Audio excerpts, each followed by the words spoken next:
Hvad har jeg lavet der? Ja.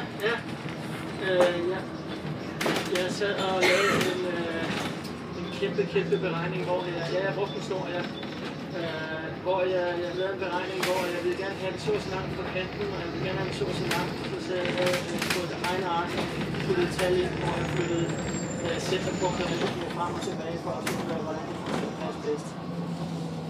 Så det var ikke lige nemt, vel? Det er godt klar, at de bruger det, ikke?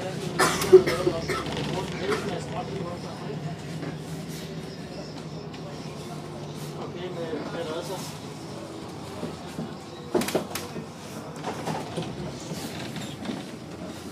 Jamen er det ikke, hvad er det så, der kommer med?